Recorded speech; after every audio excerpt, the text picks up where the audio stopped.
Hello, awesome listeners.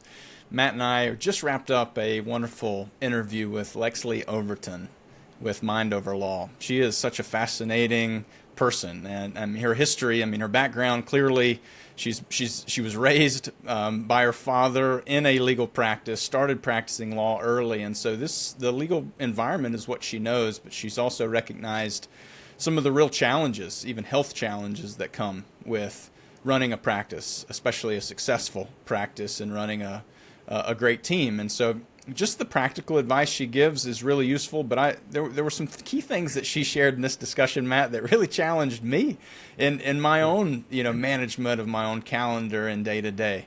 What are our listeners going to hear in this discussion? Yeah, no question. I think if you told most lawyers, hey, we're going to talk to you about how you can improve productivity, they would perk up. That immediately gets their attention. And then if you follow that by saying you need to do so by starting with your own mindfulness and then creating an environment within your firm that's rooted in collaboration, trust, accountability, instead of pressure and perfectionism, some may tune out. I would encourage you not to. What Lexlee has to say is backed by science, and it's real, and it has teeth to it, and she provides us with some really practical takeaways on how to get yourself into that state. And I think if you look at it through the lens of this is going to ultimately improve my business and improve my productivity and what I'm looking to get out of my law practice, then I think it's something that everyone should be utilizing, whether you're a lawyer or in another type of business. Just some outstanding content here. Conversation is going to be well worth your time. And if you haven't subscribed to the Lawsome Podcast, we encourage you to do so. We have a ton of wonderful professionals in this space who are giving back by sharing the wisdom that they're gaining in the trenches in the legal community. So please stay tuned. More content to come, but for now, enjoy Lexlee. Hello, everyone. Welcome to another Lawsome episode. I'm your host, Tanner Jones, along with my co-host, Matt Smyers. We're kicking off this episode with Lexlee Overton, trial lawyer, executive coach, and founder of Mind Over Law. Today's topic is from pressure to peak performance, building healthier, higher functioning law firms.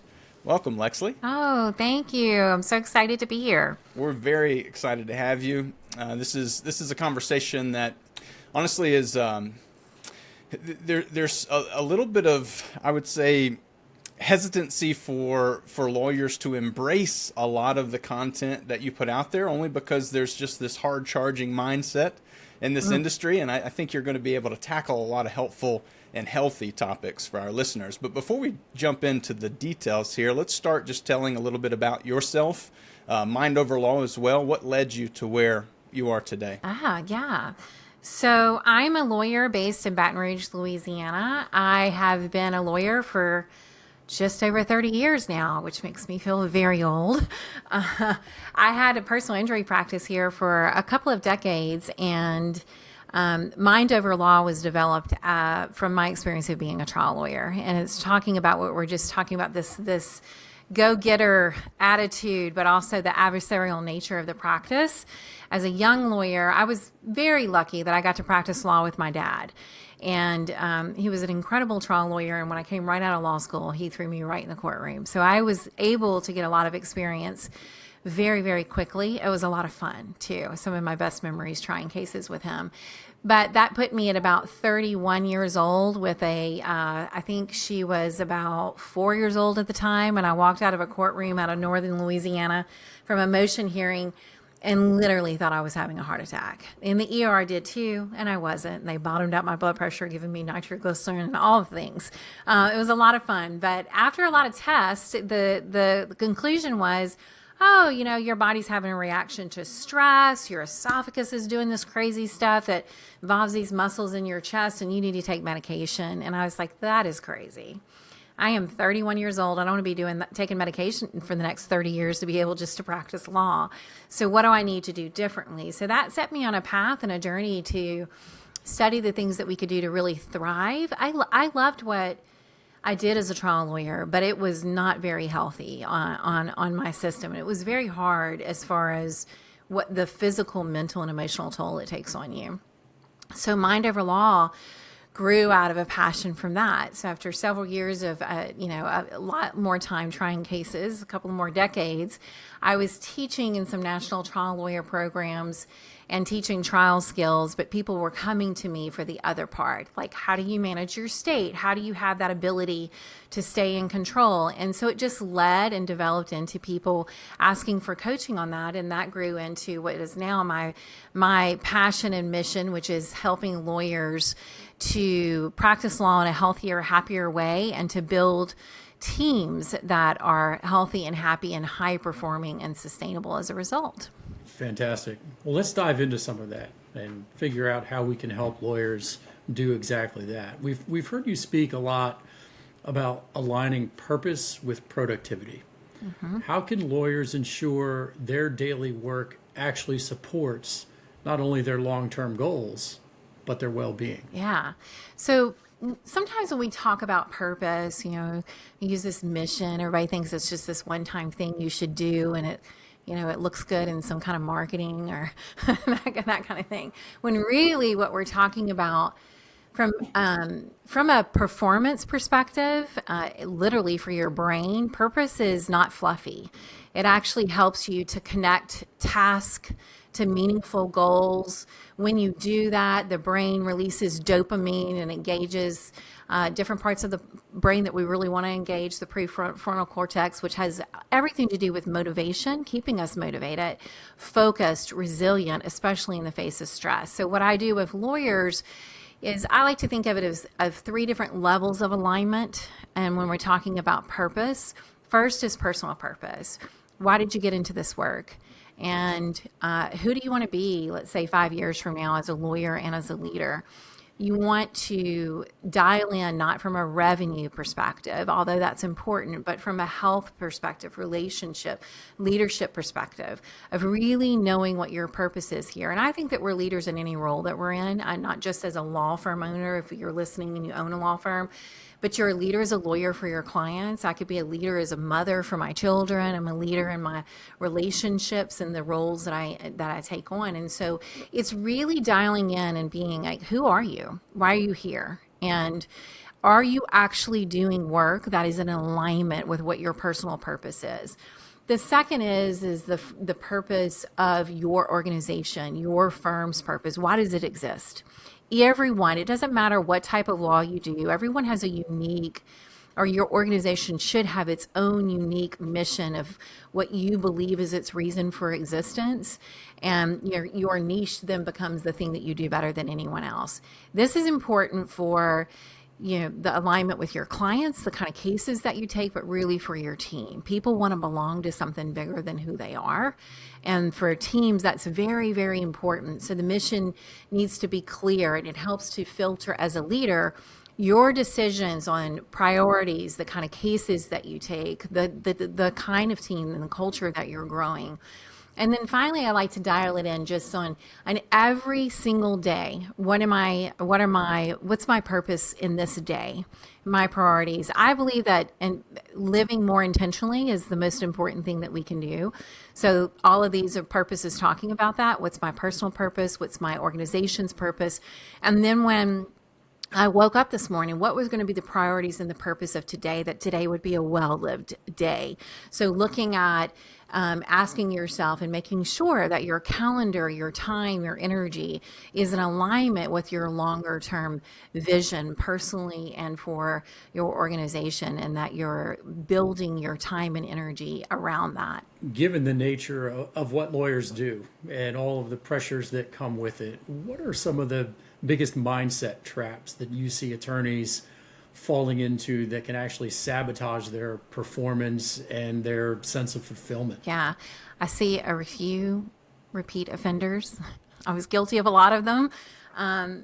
First is this if I'm not exhausted, I'm not doing enough, almost kind of mindset. It's this all or nothing to you, this perfectionism, which I think is a result of what we do for a living. As a lawyer, it is my job to be predicting what is going to be the worst case scenario. Like, what are they going to throw at me? I need to be prepared. And so you're always looking for that. that's a terrible way to live. I feel, including the people in my life, have had to learn to adjust that if I'm always looking for the worst case scenario, and you bleed that out into how you live daily, it's really hard for the people around you. So knowing that you don't have to do things perfectly to get it right, it doesn't mean that you fail if everything isn't just the right way. Neuroscience shows us that that kind of rigid thinking actually keeps the brain in that threat detection mode instead of like a learning mode and growing mode. And when your brain perceives everything as high stakes, then you stay on high alert, then you lose access to the ability to be creative, to problem solve. I mean, we know this. Neuroscience tells us that when we're in that state, it's really impossible to be the best and the highest performing that you can be. The example I always use is if you've ever been in an argument with someone, or maybe a really just intense conversation. I always relate it to being in the courtroom, because I've had the experience of coming out of the courtroom and then 3 hours later when I'm cooking dinner, I'm like, why didn't I think of saying that? That is because when you're in that high stakes situation where you think it is, your brain perceives it as that, and you're in that sort of fight or flight response, your body and your system is doing all kinds of things to handle that threat, which then prevents you from having access to the part of your brain that give you the creative solutions that you think of when you're cooking dinner, when you're no longer in that threat kind of situation. So what we want to know is that, thinking about the mindset trap that you have to get it right or you're not going to survive is really important. And every case feels like it's like a little war, like a mini war that you're in. And so recognizing that thinking and living that way actually makes you not as powerful as you could be. And it's also not sustainable. It's the thing that, in the Western Hemisphere, we're seeing that people are walking into hospitals, and like 90%, the statistic is because a result of some type of long-term chronic stress that we've been in, and the body system has a result to that of, the immune system failing, or the impact of stress and those the adrenaline and the other hormonal factors that happen in your body over a long term that actually impact our health very significantly. Like my example, when I was 31 years old, that was my body's response to living in that type of high stakes situation. The next one that I see that's a really sort of tied to that is that I am my results. And so many lawyers tie their identity, I'm a good lawyer, bad lawyer, based upon the outcome of the case, and when things that we really don't fully have in our control. We can do everything that we possibly can in a case to be prepared to handle it to our best of our ability, and sometimes we're not going to win. And that doesn't make you a bad lawyer, but that is a mindset trap that people fall into, and it can really shut you down. It can inhibit what you do next in the next case. And so really understanding that the mindset needs to be, as long as I know that I've done everything that I can, I have to surrender it. I have to let it go after that. I think those are probably two of the biggest. Maybe the third would be this, and this is true for anyone, this future happiness trap. I'm going to be fulfilled when I get that verdict. I'm going to be fulfilled when I get that revenue number. When we are tied constantly to goals, which, I can remember my dad saying to me when I was growing up, and he did this through when I practiced law with him, what's your 5-year goal? What's your 10-year goal? What's your plan? What's your plan? It's always the next thing, the next achievement are you going to get? And that actually keeps us, a little bit in that, the whole, just got to keep pushing mentality, as opposed to understanding and really appreciating what is now. There's nothing wrong with setting goals, but there is a problem when we keep moving the goalpost, because then we're never really going to be fulfilled. So it's learning how to have a mindset practice that I want to be driven, but I also want to really appreciate what is here now. And I know we're all guilty of falling into these traps at some point, right? Yeah. And if I had to guess, I would say a lot of our listeners are probably saying to themselves, yeah, absolutely, Lexlee, you're describing the trap that I'm in, and acknowledging it and admitting that that is the case, and then also hearing, more of the positive outcome and the place they should be in. I think what a lot are probably asking is, okay, from a practical standpoint, how do I get there? It's really thinking about doing things differently. All of those things are amazing. Those things, some of this, like, the mindset of that, I got to push harder, work harder. It's all about the next goal. I mean, that gets us a far in life, right? There's lots of things that when we have that mindset that we've achieved, the question is the balance of the cost of it, right? So it's having awareness and the ability to self-regulate. So we know that practically, if I'm going to talk about peak performance and how do you be the best that you can be, that we know that grinding 14-hour days is not the answer to that. It works against everything about your system, your brain, your body's natural rhythms. And so it's learning to work smarter, not harder. And that has a lot to do with understanding what your state is and knowing how to regulate your state so that you're in high performance. We know that the system needs to be coherent, which is like an alignment through all the major systems in your body: immune, hormonal, cardiovascular, emotional. All of this coming into alignment is where when we're in that coherent, which actually is a scientific term, when there's a alignment through, I could think of it in the sense of like your mind, your heart, and your emotions, that then you can have high performance. They've done all these studies on the impact of emotions upon performance. And what we know is every moment we're having some emotion. Right now we have an emotion. I'm excited to be here. That's my emotional statement right now. But when I talk to lawyers and when I'm training with lawyers, if I ask for the top 3 emotional states that you've lived in the last week, they will tell me without a doubt every single time it's going to be anxiety, frustration, or anger, and then often depression. And I think that depression is really what I see a lot in the practice, is that depression is a result of the nervous system being just slap worn out from this type of mentality that we've gotten a lot of achievement from, but not in a very healthy way. So what we want to do is to recognize that and understand that there is a way that you can hardwire your system for emotional states that actually fuel the brain and fuel performance. So when we're in anxiety or frustration, anger, depression, we know that there's a certain impact physiologically on the heart, and that the heart is sending this information to the brain, and then that impacts the brain and the brain's ability to manage all the activity that's happening, and it really puts it in one of those fight or flight states, which we've talked about is not the highest performing state to be in. So knowing that and having awareness of what your state is, and knowing how to shift into the states that do bring coherence within the system. So those emotions are things like patience, caring, collaboration, which is very, very, very important when it comes to team performance. It comes in with calm and gratitude. And so learning to practice those states, having the awareness of that. And then some very practical things that we can do when it comes to performance is protecting the spaces where you can have deep focused work would be my number one key.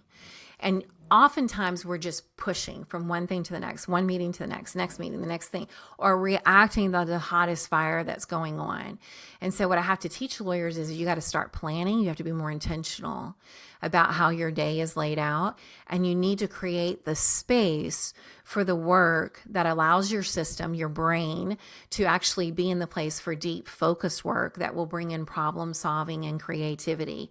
And that's done by removing distractions, and getting really clear on what the time that you're blocking, what is the goal here, what do you need to be in that, but blocking out all other distractions, which is hard because when we have distractions, we get a little bit of a dopamine hit when we get that ping from the email or the ping from the text, which is why it's so addictive.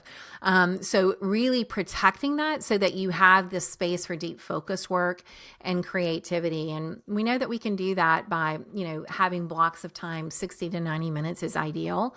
That it's distraction free, that you can really dial into that. And then teaching your team that is very important. Batching similar tasks together helps to do that. And building in the spaces for refueling, for recovering. I think that the most important leadership tool that we can have is knowing how to not just manage our own states, but teaching our team members that. If you can do that, then they will be higher performing. And a team is only as coherent as its individual members. So really teaching your team about knowing how to manage anxiety and the stress of this profession is really key to being high performing. If one team member comes in and they're very anxious, I don't know about you, when I get anxious, I'm very short. My teenager, who, God bless him, is going to be gone after the year, will say, "That's a whole lot of energy, Mom."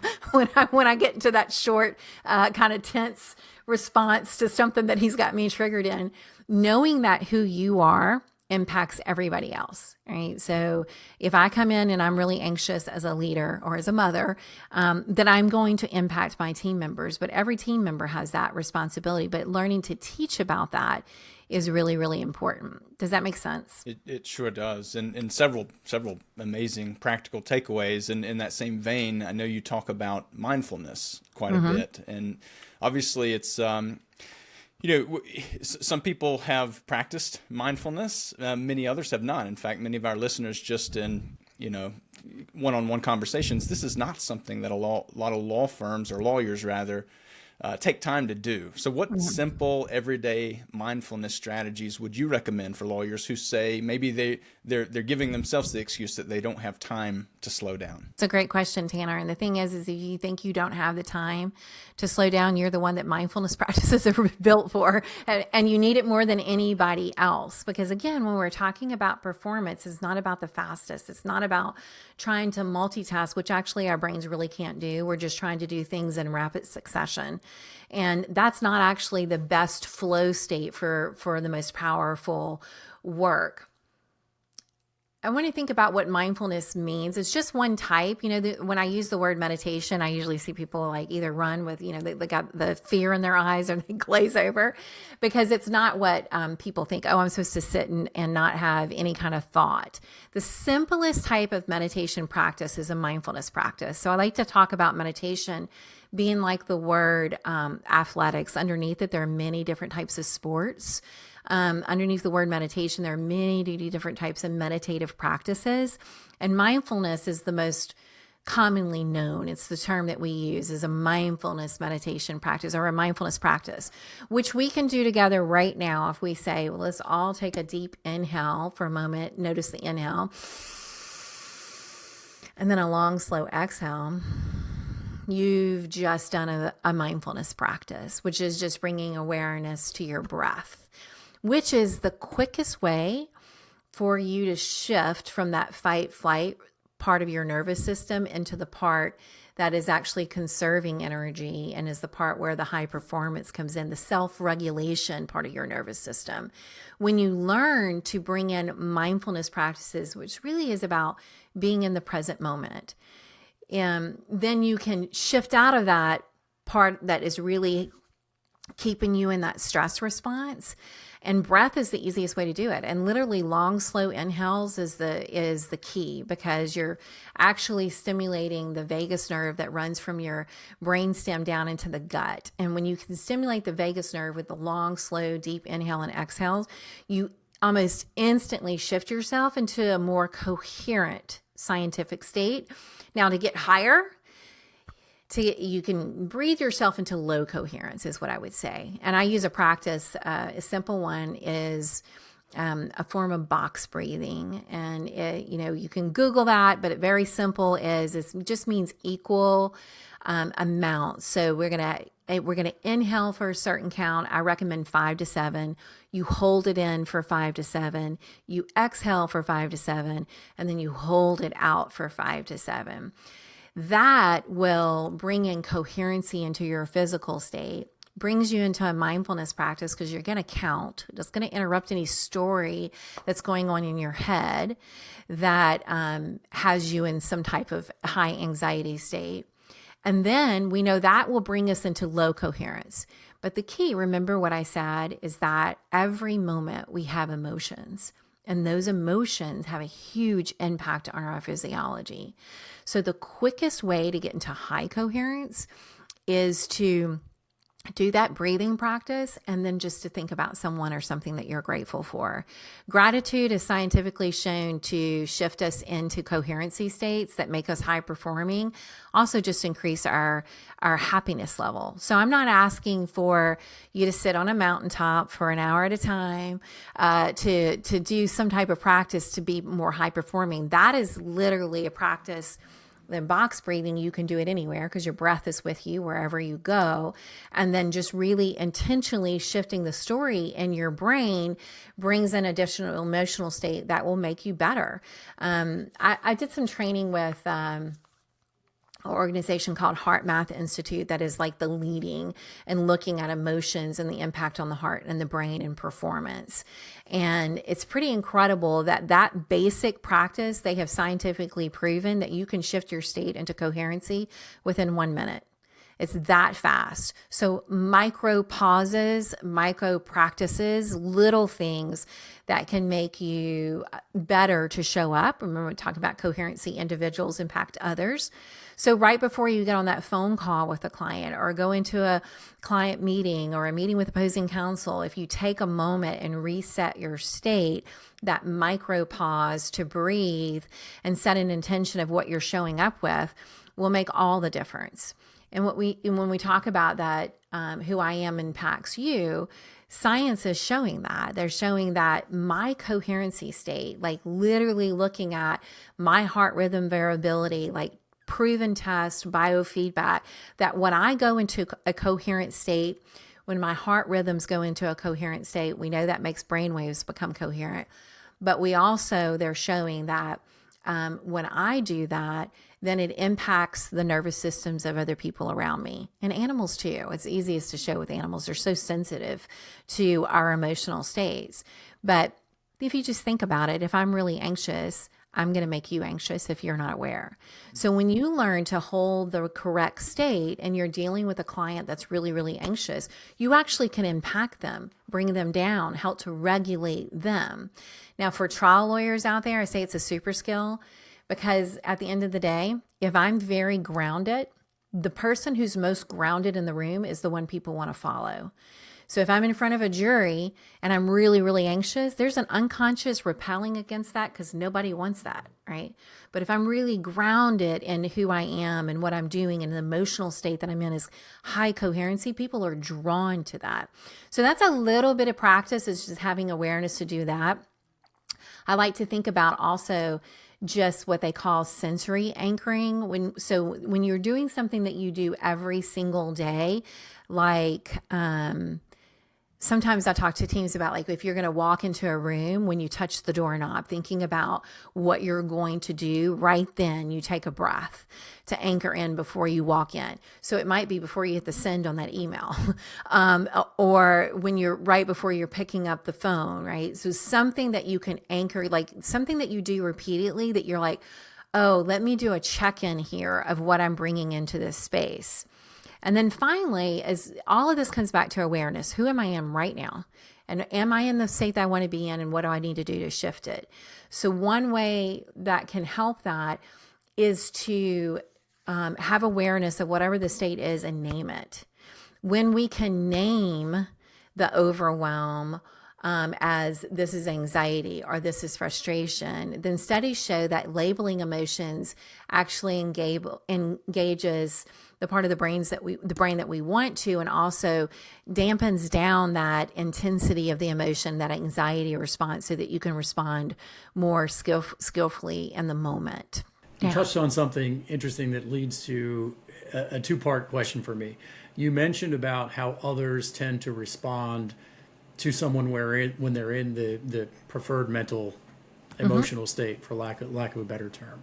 So I'm curious, number one, is there a mirroring tendency there that people just gravitate to that and then will make adjustments to their own, state of being accordingly? And then furthermore, that kind of opens it up to the team aspect of this, and team-wide and organization-wide, and how can law firms in particular implement a culture environment that's more rooted in collaboration, trust, and accountability, than pressure and perfectionism. Yeah, really good questions. So the mirroring, so a couple of things happen if we're not truly aware. If I am with someone who's really anxious, my nervous system is going to pick up on that. It's going to make me anxious, which then there's just an unconscious effect of that. We almost won't want to push against it, right? Like I don't want to be in that space. I want to withdraw from it. That's why I think it's really important